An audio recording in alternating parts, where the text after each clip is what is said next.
Good morning, everyone. We welcome you to our Sunday morning roundtable from the Plainfield Christian Science Church Independent. Today is November 13th, 2016, and our subject for today is Mortals and Immortals, Golden Text. He that sat upon the throne said, "Behold, I make all things new." Before we get into science and health, there are just a couple things I wanted to mention. One is, a few months ago, Joseph, moved from Spain to the UK. It's going to take him a while. I'm not sure. We haven't heard from him yet, but imagine he's settling in. And at that time, we had not heard for some time from Adil, I believe is how you say his name, and that is our translator in Pakistan. So just keep him in your prayers. At that time, Joseph didn't know why we weren't hearing from him, and we were trying to reach him, but there was no response. All right, and we still have not heard from him. I don't know if Joseph will have any news when we hear from Joseph. But he did a wonderful job translating our lesson into Urdu. Yeah. And we were very, very grateful, and he did it every week. And he put his life at risk to do it. Yes, he did. He can only be blessed for doing this work.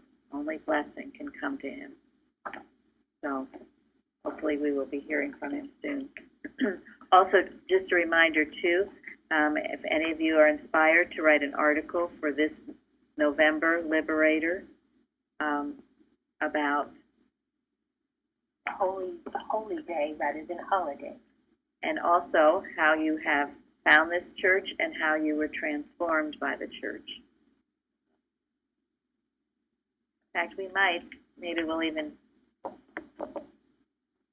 some point go around and ask each of you to tell us how you found it and what it's been meaning to you. So you can be thinking of that, because I just might call on you out of the blue. Oh, no. Well, Florence, you already sort of gave us yours last week, right? I have nothing else to say, no.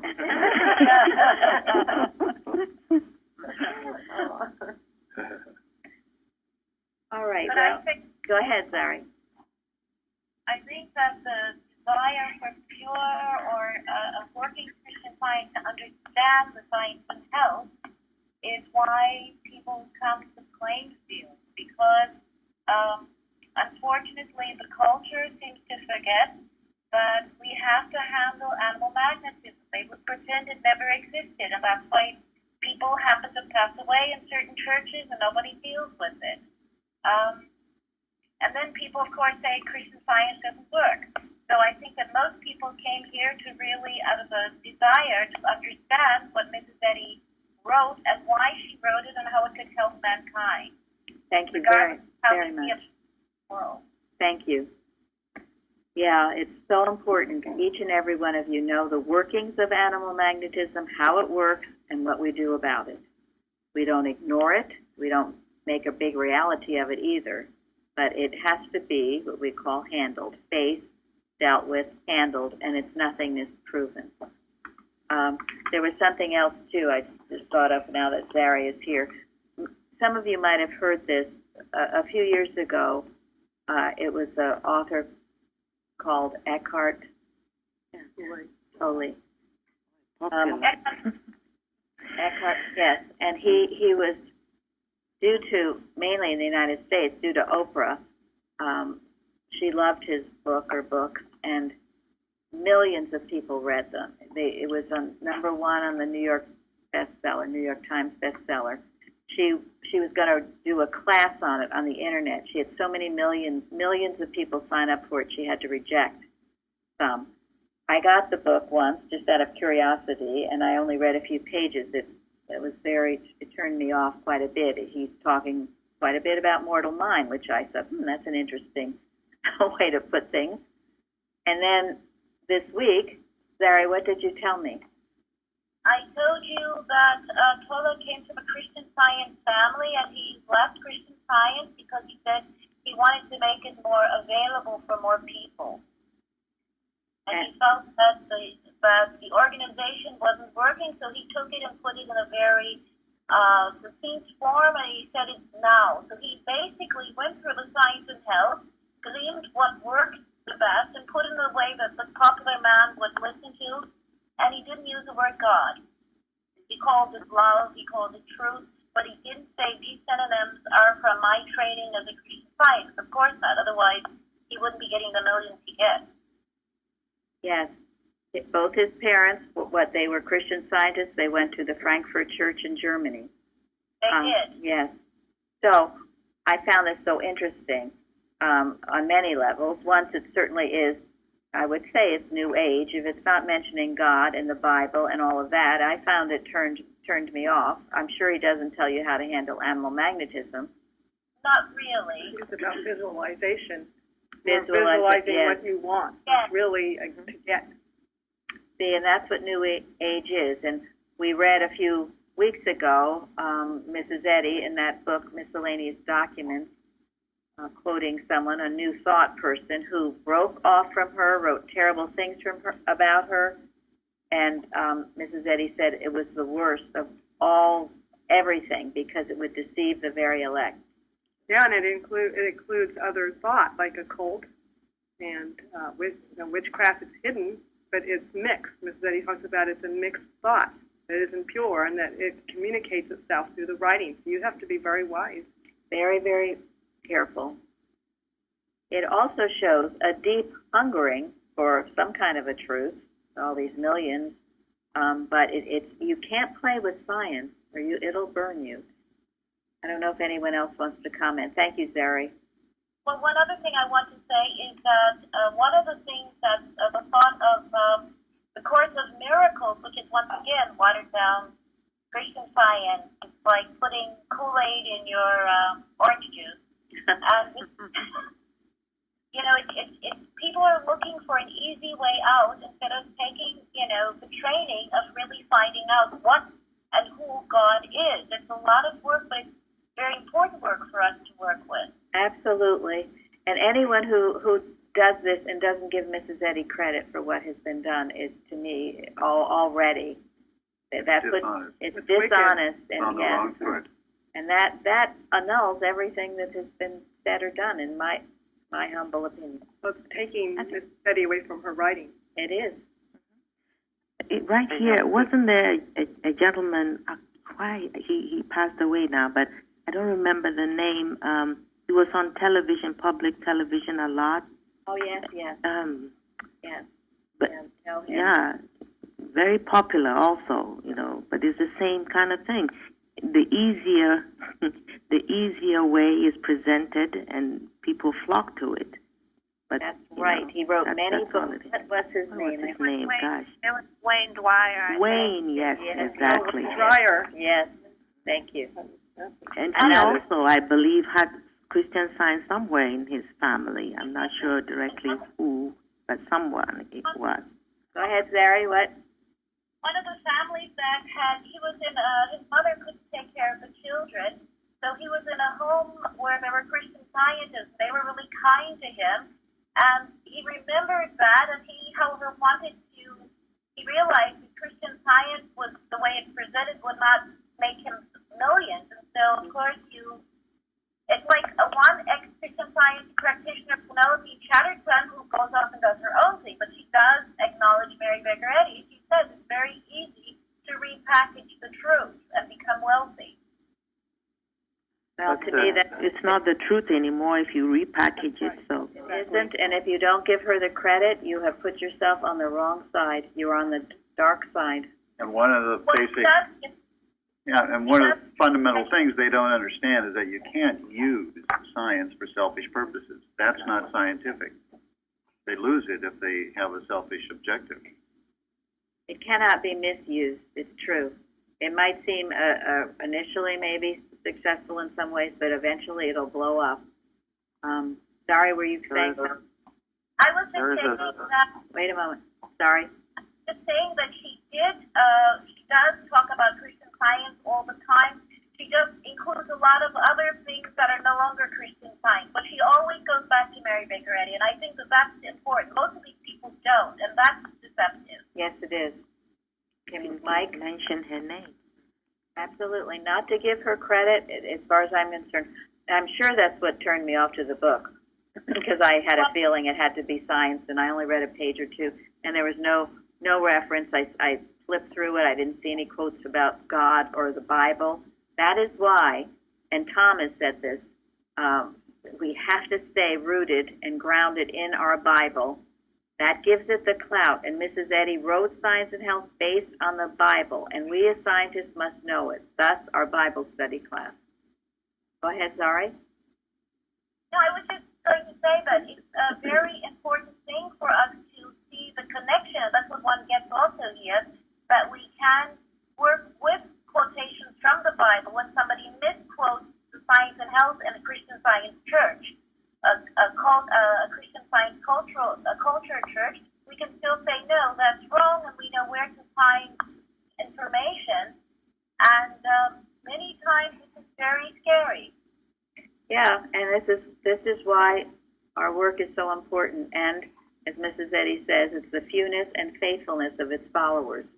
Because maybe this is the harder way. It's not hocus pocus, but it's the right way, and it's the way that will bring true and everlasting blessings, immortal blessings.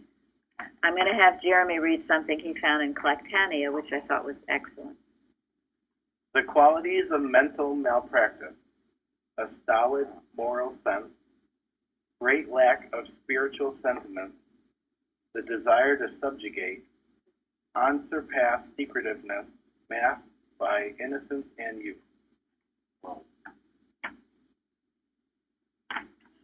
So you think about that. The qualities of mental malpractice. This is Mrs. Eddy. A stolid moral sense, great lack of spiritual sentiment, the desire to subjugate, unsurpassed secretiveness, masked by innocence and youth. So, anyone want to comment? There is one factor, though, and that's ignorance, because it's kind of embarrassing once again to admit this, but there was a time before I came to Plainfield where I thought, from my experience within the Christian Science movement, going to class, huge association meetings, I mean, several hundred people at them, and I thought I was the last stand for Christian Science in the world, the way it was truly to be, but I had no idea what it was truly to be. I could not fathom that. I think for 2 years before I came a year and a half ago to Plainfield, I knew about Plainfield. I looked at the website, and there were some issues that were all manufactured from the Christian Science, the Mother Church arena culture, as we call it. So there was things that had been planted into my thought from the culture that I didn't truly think was proper, but it poisoned me enough to not know what true Christian Science was. So I was very, very wary of where I put my eggs, and it made me very wary of Plainfield. And probably, from some of the things I still say and things that I said when I first got here, there was a lot of questioning, and it's just making sure my understanding is correct and of what people are saying, etc. But maybe that person is honestly doing the best they can in their situation. I'm not saying he is or he isn't. I think you have to take that factor into consideration and really always say that this is the true Christian Science and differentiate it from the other, because it might not be a malicious. I wasn't maliciously. I was trying to make the world a better place. Just didn't know how. Well, thank you, Mike, and that's absolutely right. And Mrs. Eddy distinguishes between ignorant malpractice and malicious. And I would say all of us were ignorant. I was, totally. Yeah, I mean, we are all guilty of ignorant malpractice. You're absolutely right, Mike. And that's really a good point. We should all, look into our own thoughts. And, that skepticism that you mentioned is healthy. That's It's what's healthy. made you a good member, because you question. If you don't get it, that's great. Anyone should question. And that's what Mrs. Eddy means when she says, stand porter at the door of thought. And it's the asking that receives, too. But you never, and your questions were always honest and sincere, because you were seeking. You weren't seeking to tear down or start a riot or anything. You were sincerely seeking, and that's. No, we're not sure about the riot part, but the truth about it is that was a study about Paul. I mean, Yes, he honestly tried to do the right thing, and then he found out it was the wrong thing, and then he got, totally, from a material sense, got totally hammered for it. And that is why we cannot emphasize honesty enough. And this week's lesson ends with, if the disciple is advancing spiritually, he is striving to enter in, he constantly turns away from material sense and looks towards the imperishable things of spirit. If honest, he will be in earnest from the start and gain a little each day in the right direction till he at last finishes his course with joy. If honest is a huge, huge if. It's very comforting to know when she wrote this that she said gain a little each day. For those of us who don't make those leaps and need that reassurance that And I think that's It all was of very us. comforting. I'm not sure that anybody made such leaps. I mean, I can't tell you. I won't even go how many years. I don't have never any leaps myself. Right. Like all of us that don't make those leaps. I'm not aware of any of us that have made any of We've it. been here a long time. the whole way. Yeah. That's why that secrecy thing is one of the characteristics of the malpractice as compared to the honesty we just talked about, is that secrecy is dishonesty trying to conceal itself. But what you just read, Mary, I underlined that as I read it again. It's the constantly turning away and the looking towards perishable things. That's what we've all been doing and still doing. Good. That's what's so good about this lesson, is Paul turned away from what he had done. And I mean, the lesson about restoration, it's such a wonderful lesson. It is a wonderful lesson, and Elizabeth wrote this one. And Good. I was talking about it to Gary this morning, because it builds, it's totally clear. The Bible corresponds with science and health, and in science and health, she builds the theme. Yeah, she builds the case step by step. And this is the kind of lesson that we have and need. They have to be clear. You can't read it and say, now what was that saying?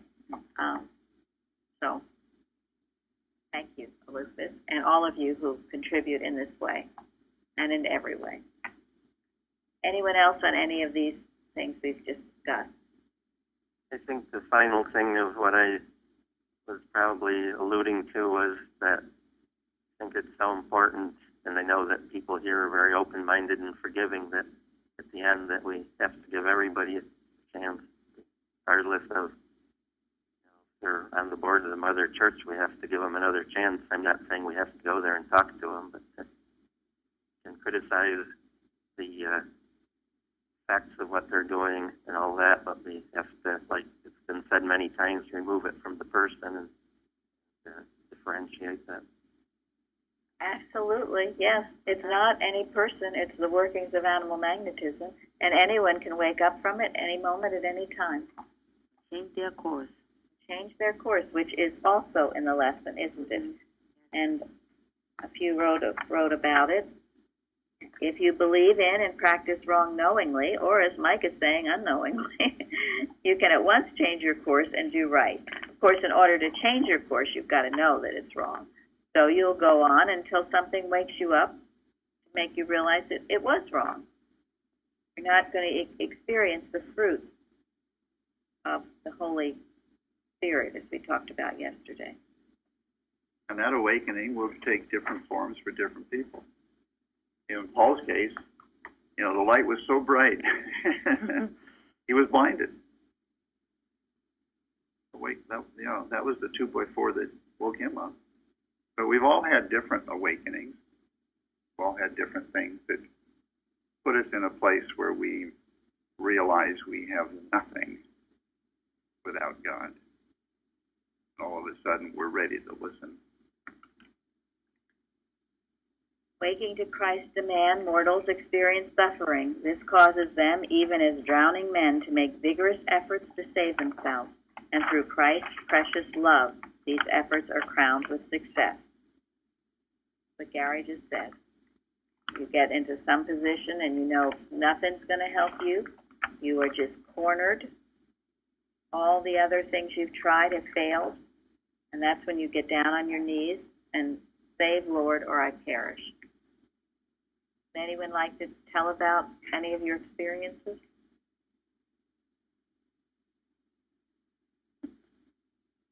Be shy. Well, think about it. And when it comes to you, write it up and submit it. We'll put it in the magazine, and it will be very, very helpful to others. But I was just thinking that that's exactly what happened to me when I came here I called the practitioner. It's like, at first I was like fighting against her so much. It's like, no, that can't be real. This is real. And then once I gave that up and started to listen, and things really turned around for me, and I was so thankful for it. I was fighting the battle of my life at that time when I called the practitioner. I was on my way out of this world, that's for sure. And now look at Luann and what she's doing. I wasn't living in this world at all. I was just existing. It was a horrible place to be. Once I called the practitioner, it was then the battle started, actually, because before it was like that type of life was normal to me. But when she introduced a new way of thinking, that's when the battle really began, and thank God I stuck with it. Thank God you did, and you fought like a banshee, but you stuck with it. And that was a good thing. You tested, you challenged, and then you suffered through it, as this describes. Yes, suffered. I did. Sometimes It's been a huge inspiration for me, and I think for me, I was always looking for a Paul conversion. So I was too lazy to really do all the work. I just wanted a bolt of light to start me, and I kept looking for that bolt of light. All those practitioners, disappointed me. But they didn't, because in the end, there's been, I was thinking about that thing. I've made a lot of huge steps. I mean, they've been just wonderful, too many to count, because when you don't know anything about spirit, you don't know anything about life, just changed my life. I've been able to rewrite my past. I mean, I handled my mother's passing way back in 1974 in the most dismal manner, but it's rewritten that whole thing. It didn't happen, and it's totally different. So it's just wonderful.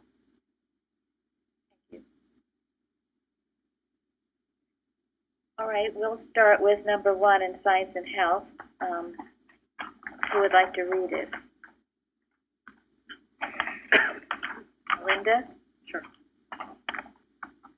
The immortal spiritual man alone represents the truth of creation. So what does that mean to us? Only one creation. This is the man we need to know we are. Yes.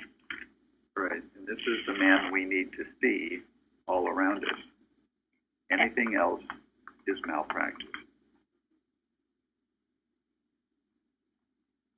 And for a long time, I thought there were two. I thought there was the mortal man that I was trying to fix or something, and then there was the immortal man that I wanted to be. But you see, there's only one. And this lesson is both absolute and relative. But you start out knowing there's only one. You know, it was once explained to me by Mrs. Evans, it's like a beautiful Rembrandt picture that is covered with some dust or grime and other things, and you just have to polish it away to see what has always been there.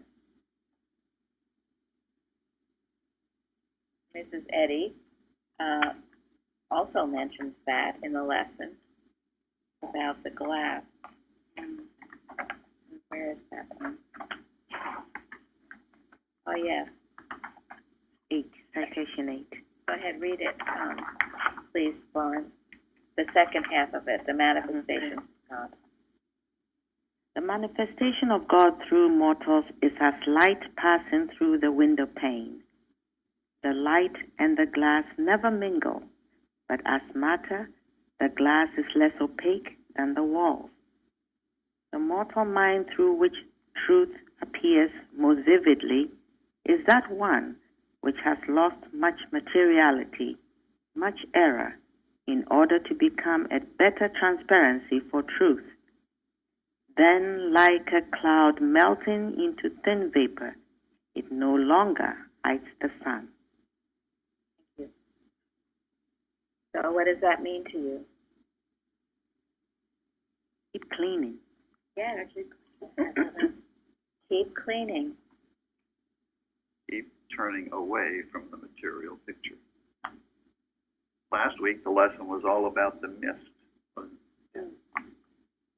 Mist that came up from the earth to cloud the vision. The whole idea of no longer hiding the sun, I thought was very good. No reason to turn away from or hide from the truth or let it be seen. Rather, be submissive to it. Let it happen. Hide that sun. Let it go. Let it shine. Yes. You know, sometimes people will wonder, maybe even be jealous. There's someone who seems to get the truth much more easily than others. And what is she saying here in regard to that? The light passing through the window. Materiality. All right, go ahead, Linda. For me, it was saying that the window isn't doing the light passing through. It's the light passing through the window. The window's not doing the light. It's just letting the light pass through. See, it's not you. And Florence? It's letting go. It's like the false senses, perhaps maybe things that have happened in the past that you still hold on to.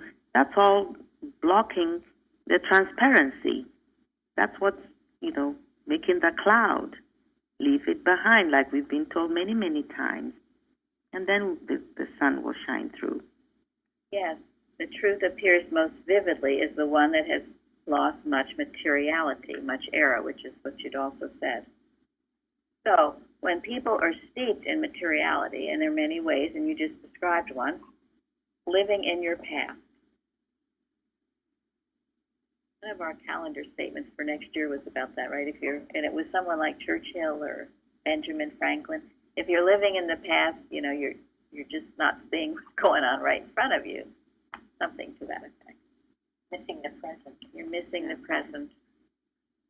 And how many do? And believe me, I did too. I just over and over and over, going over past hurts, past things, past Christmases, you name it.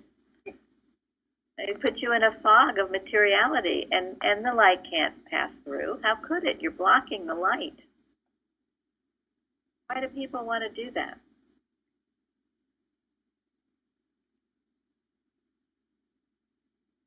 Oh, no, it's a good question. It's like being mesmerized. Probably because it's known. They know what's at. But like what we talked about before with all the other people writing things and not giving credit to Mrs. Eddy and everything, there is a lot of confusion and noise out there. So it's not always easy to know what to look at right now.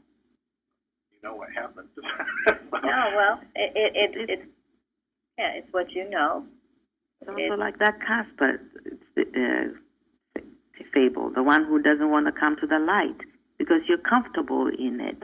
It's amazing how we can be comfortable even in the things we want to get away from because it's been somewhere, well, just like perhaps Luann just described.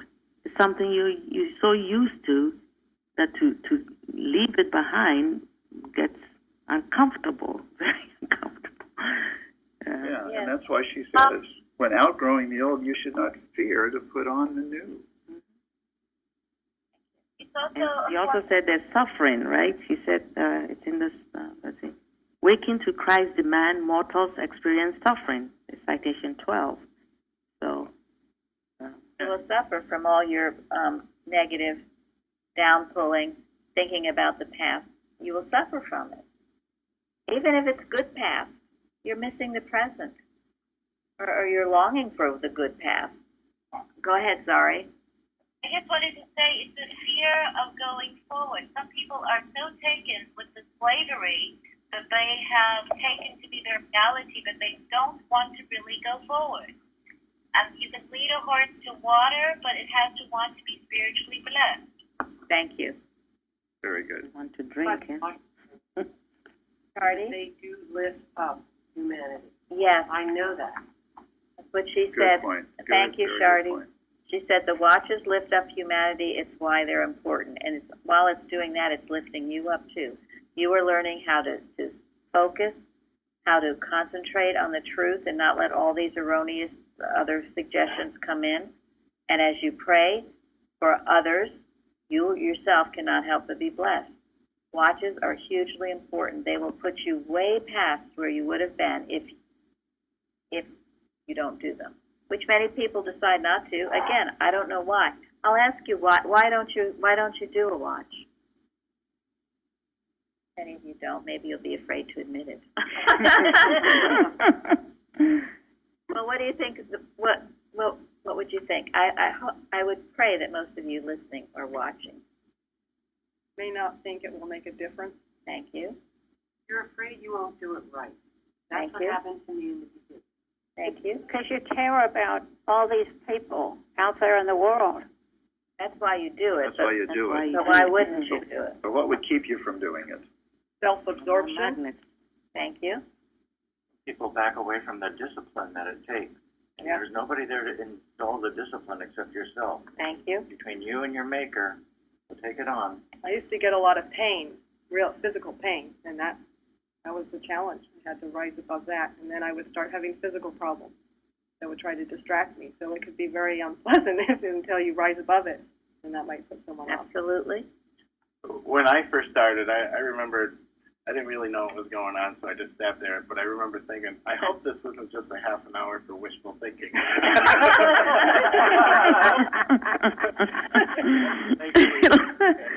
Thank you.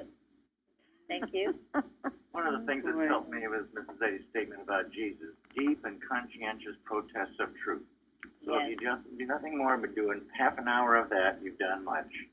Really, and I think even if you just take a statement that you've been given and think about that statement for a while, that is doing much. And then as you grow, you'll get better at it. And as you listen to these roundtables and other things, we talk about it often. The all power of God. You'll get better at it, but you certainly don't get better at it by not doing it. Just as an athlete does not get better at it while he sits on his couch watching a football game or whatever else he's watching. You've got to get out and do it. No armchair watchers. No armchair, yeah. I find sometimes it's hard because all those thoughts come at you. And I think it was yesterday when we talked about it, you didn't say this phrase, but that warfare with oneself is grand, and about making small steps. And just kind of keep going, hopefully, making progress. Yeah, how many people look forward to warfare? None. Especially with themselves. It gives one plenty of employment. Yes, it does. Yes, it does. That's Mrs. Eddy. So what's all this about? Why, when you sit doing a watch, do you get all these other suggestions, or you start feeling sick? Why? Sarah doesn't want you to do it. Animal magnet. Absolutely. It is Power the, apart from God. it is the impersonal attack of error on the Christ, period. It is not you. It's not your problem. And if it's happening to you, you'll know it's happening to others. And so, what do you do when that happens?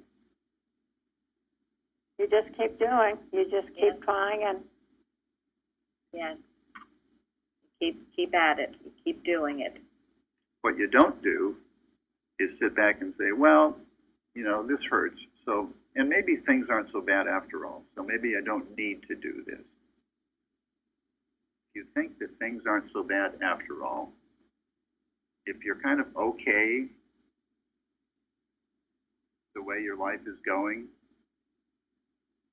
you're not going to be able to do a good watch. One thing that helped me, I remember there's a watching point that says error doesn't shoot dead men. Thank you. I was So, thank you. So if it's coming at me, that means I'm doing something, and damn it, I'm going to do it good. Thank you. I was trying to think of that quote. Thank you, Carol. Error doesn't shoot dead men. If error isn't challenging you or telling you not to do things, you're dead. You're way out there. You're so far out it doesn't even bother you anymore. It's only when you're really working that it's going to come after you. And that's a good thing. And it shows you've got the power of God to meet it. And as you do that, we talked about yesterday, you are overcoming what? Animal magnetism. Animal magnetism. And when you do that, what's happening? Spiritual growth, which nothing else will give you. you become a better man. Yes, you will. You will progress. You will grow stronger. You will get a power and a confidence that you never knew possible. Now, if you stay in your little stupid chair and just think about all this, well, you will stay in your little stupid chair and think about all this for the rest of your earthly days. And please, don't complain if that's your choice. So, up, rise up and doing. When it comes at you, you should fight harder. Just destroy it. Not be passive and nice. You have to destroy it. Yes. And all that we're talking about is your stance for your immortality, and you're denying your mortal beliefs that you're born into matter, you'll die out of it, and everything in between is a bunch of garbage, misery. Which is what most of the world believes. I was going to say citation 15 is talking about that. When error confronts you, withhold not the rebuke or the explanation which destroys it. Thank you. That one should be inscribed on your forehead. And then never breathe an immoral atmosphere unless an attempt to purify it. That's what you do when these suggestions come. And if you don't do it, you will be held accountable for not doing it, and you will just stay in that Adam dream as a mortal until you start doing it. And that's applicable to the holiday season that we're going into. You're going to go, and oftentimes the immoral atmosphere is the one that's closest to home. If you're going to go into it, be prepared, purify it. One And thing why that is I learned this past week, which was very helpful through the help of a Plainfield practitioner, was that it turns out that when I was denying error, I was saying, just go away error, by error, whatever, get out error. I wasn't applying a divine thought to it. And I like that way. This is Singletary said about writing it on the forehead, because it reminds me of what helps me too, is being told to write it into my heart. And this came up in this lesson with a fleshly heart versus a stony heart. And it's been made all the difference. It's helped eliminate that pain of trying to do a good watch. So that's been so grateful for that. Yeah, all these things you're learning, you'll be better in all that you do, everything.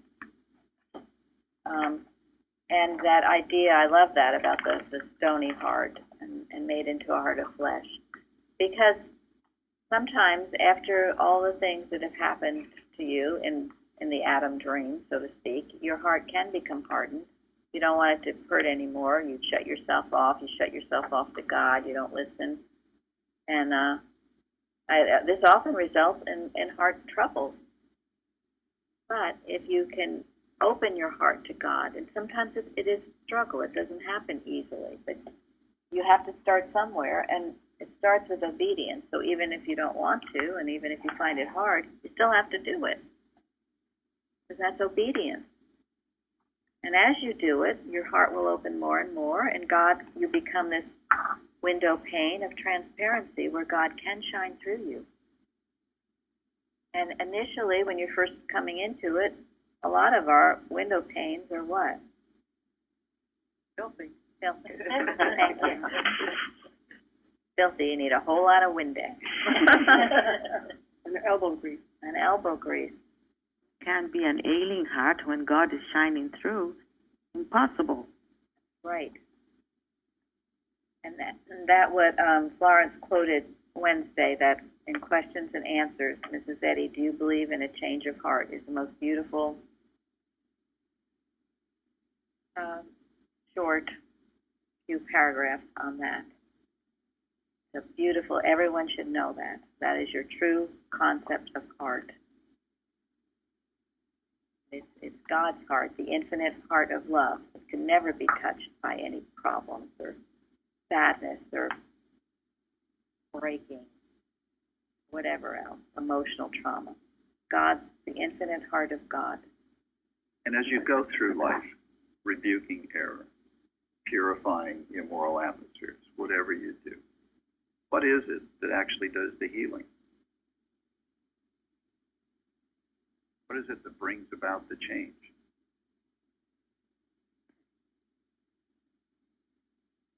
Love? I would say love for God and man. Thank you.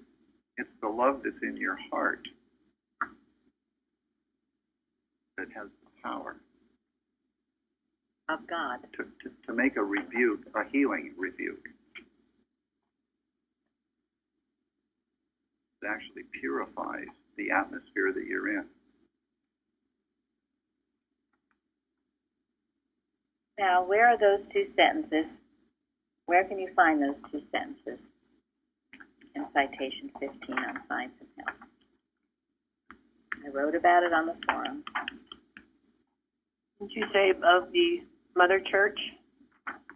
Above the first and second reader, right there, inscribed in the Mother Church. Cast in Stone by Mary Baker Eddy. She chose it. She put it up there. The Bible quote is exhort. It's from the Apostle Paul, exhort. It's also about rebuking. Two quotes on rebuking. In the Mother Church, above the readers, it is not, in the original, it is God is love. But when she did the extension, that's what she put up there. And I mean, I went to the Mother Church when I was in college, and I had never noticed it that I can recall, never thought about it. It's only more recently that I went that my eyes were awakened. Now, why would she put that there? Yes. She knew what was going to happen in her church. Melissa from Australia, and I hope I'll quote this correctly, but she gave me this quote. Someone had asked Mrs. Eddy, what will happen to Christian Science when you're gone? Anyone know what the answer is? Or venture a guess?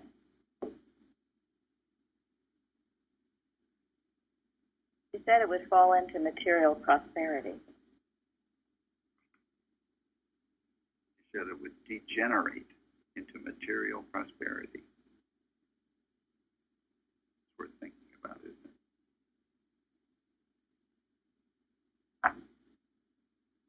What happens when your material prospers? materially prosperous. Shut out God. You shut out God. It's easy to get comfortable and lazy and lose sight of what prosperity really is and where it came from. More dangerous than self-satisfaction. Well, you let things go, and then you really don't feel like you need to do the work because you're happy in the real world. It's absolutely your materiality, and your materiality is going to start to put the filth on that window pane. Just because you think things are going fine, don't forget it's not happening. You'll think, I don't need the lesson. I know the lesson. I don't need to read it today. I'm okay. I read it yesterday. I read it last night. I'm all right. I don't need to do a watch. Things are going pretty well. I'm too busy. I need to spend time with my children. I have to help them with their homework or some other pressing thing you must do. I don't need it. And so a day goes past, another day goes past. Pretty soon, zip, you're out. If you don't think that's not what's happened, boy, has it happened. Big time it's happened. One of the things that science has brought to many of these thousands and thousands and thousands that came at the turn of the century is what? Healing. Healing. In what way? All kinds of healing, but in one particular way that we're talking about. Material prosperity. Material prosperity. You know, I've told you I've been into this Ben-Hur thing. I've watched the movies, I'm reading the book, I listen to the audio. There was an audio rewritten by his great-granddaughter, and I'm not sure if it goes right along with the book, but one thing that happened with Ben-Hur, he lived at the time of Christ, but you heard me tell part of the story another time. But anyway, he by doing right, he became incredibly prosperous. He helped a Roman, and by helping that Roman, the Roman left him all his fortune. And then it turned out his father had left him fortunes. He had so much money he didn't know what to do with it, so he ended up giving most of it away. But I am saying this because this is a part of growth in science. Sometimes the blood ties open up in many ways, but the material prosperity is one that you perhaps have to be the most alert to. That's the most dangerous thing that can happen to someone is whatever it is, it causes you to relax your alertness. Whatever draws you away from God. Yes. Also, it's a very selfish thing. Our purpose is to get sin out of the world and just see its nothingness. And we're looking to help others, not ourselves. And that is so important, and that is why it is emphasized here. Mrs. Eddy, was Mrs. Eddy prosperous?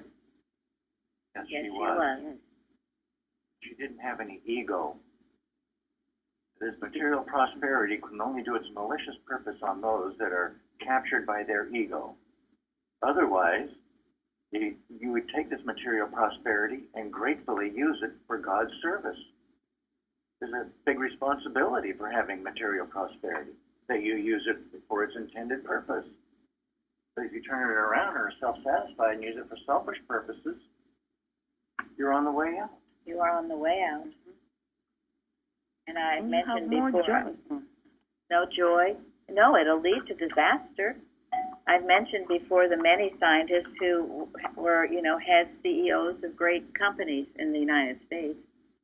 And look at our country generally now. It's not a matter of having a TV. It's a matter of how many you have, and cars and cell phones and everything else.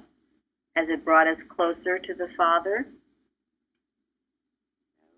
It takes us away. Farther away. Farther away. It's one of the biggest trappings. I can't stand when you get in a taxi in New York and there's a TV. I'm everywhere. I mean, now, in the cars, little children have their TVs to watch. You can't possibly be without watching something. But also, people have these handheld devices all the time, and they're focused on them all the time. Absolutely. That's one of Lillian's biggest.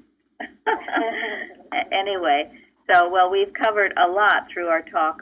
There's still plenty more, but through Science and Health on maintaining your immortality, keeping your window pane clean. You keep it scrubbed, and you don't wait to do it, once a month. You don't do it once a week even. how often should you? Daily, Yeah. hourly. Hourly, you keep it what thought. Isn't Moment, really. it much easier to keep it clean if you do it than when it gets totally filthy? Sure. Yeah, when it gets totally filthy, you can feel overwhelmed and not want to do it. Okay, well, last week I started reading from The Way in miscellaneous writings, and Gary's going to read more of it. We're still on the self-knowledge. And as we read through miscellaneous writings and prose work, take note of these things and work with them and use them because they are treasure trove of truth.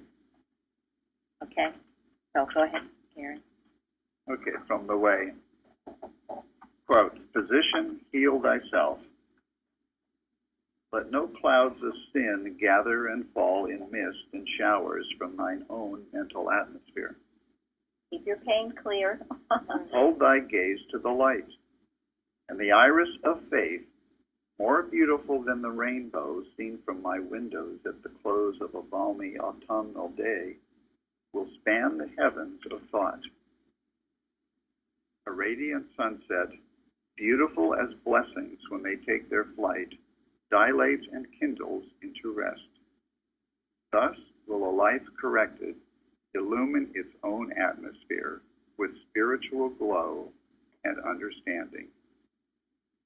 The pent-up elements of mortal mind need no terrible detonation to free them. Envy, rivalry, hate need no temporary indulgence that they may be destroyed through suffering. They should be stifled from lack of air and freedom. My students, with cultured intellects, chastened affections, and costly hopes, give promise of grand careers. But they must remember that the seed time is past. The harvest hour has come, and songs should ascend from the Mount of Revelation, sweeter than the sound of vintage bells.